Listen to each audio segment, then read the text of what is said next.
राष्ट्रीय आयुर्विज्ञान आयोग यानी कि नेशनल मेडिकल कमीशन ने एक सार्वजनिक नोटिस जारी किया है। दोस्तों नमस्कार, आप देख रहे हैं ज़ीरो पीरियड। 6 अक्टूबर की डेट पर ये पब्लिक नोटिफिकेशन दरअसल जारी किया गया था। ये under graduate medical education board की तरफ से जारी किया गया था। इसमें जो नीट के पाठ्यक्रम हैं, नीट का मतलब आप समझ रहे होंगे, अंडर ग्रेजुएशन के लिए जो मेडिकल एजुकेशन बोर्ड एक एग्ज़ाम लेती है, उसके पाठ्यक्रम को, उसके सिलेबस को जो फाइनलाइज किया गया 2024 के लिए, उसे फाइनलाइज करने के बाद पब्लिक डोमेन पे डाल दिया गया है।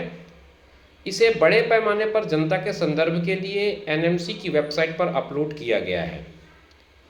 जैसा कि एक बड़ी संख्या में परीक्षार्थी इस परीक्षा को देते हैं और अपनी किस्मत आजमाते हैं नीट की परीक्षा के माध्यम से, तो उन्हें सिलेबस की प्रॉपर इन्फॉर्मेशन पहुंचाने के लिए कमीशन ने ये काम किया है कि जो सिलेबस है, जो सिलेबस का अपडेशन है, सिलेबस में जो चेंजेस लाए गए हैं, पाठ्यक्रम में जो परिवर्तन हुआ है, उस सबकी जानकारी आप तक पहुंच सके, इसको ध्यान में रखते हुए वेबसाइट पे ये सिलेबस को अपलोड किया है।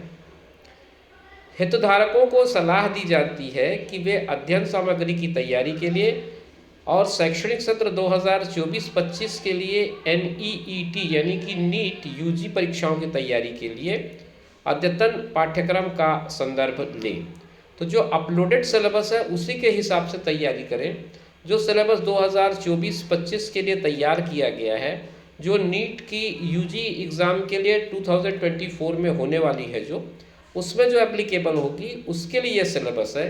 तो आप पुराने सिलेबस को ध्यान में न रखें, बल्कि नए सिलेबस में जो भी अपडेशन आया होगा, जो भी चेंजेस आए होंगे, उन चेंजेस को फॉलो करें और उन चेंजेस के हिसाब से ही अपनी तैयारी करें, ताकि आपको परीक्षा में किसी तरह का कोई दिक्कत ना आए। अभ्यर्थियों के सुविधा के लिए और जानकारी के लिए ये पाठ्यक्रम अपलोड कर दिया गया है।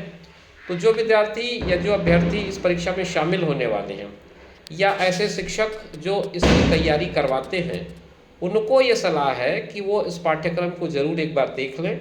वेबसाइट पे जाएं एनएमसी की, और एनएमसी की वेबसाइट पे जो अपलोडेड सिलेबस है उसे अच्छी तरह से अध्ययन कर लें। अध्ययन करने के बाद ही विद्यार्थियों को उस दिशा में मार्गदर्शन दें। साथ ही विद्यार्थियों से भी अपेक्षा है कि वे इस नए सिलेबस को, नए पाठ्यक्रम को भली भांति अवलोकन कर लें, भली भांति देख लें, और उसके बाद उसकी तैयारी के आधार पर ही अपनी परीक्षाओं में जा कर के परीक्षा को दें। इससे होगा ये कि आपको जो कन्फ्यूज़न है सिलेबस का, वो नहीं होगा।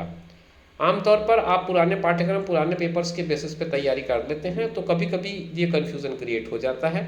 तो बेहतर है कि आप नए पाठ्यक्रम, अपडेटेड सिलेबस को जा कर के देख लें, और जा कर के देखने के बाद अपनी तैयारी को अंतिम रूप दें। ये जानकारी आपके लिए ज़ीरो पीरियड की तरफ से उपलब्ध कराई गई है सार्वजनिक नोटिस के माध्यम से। धन्यवाद।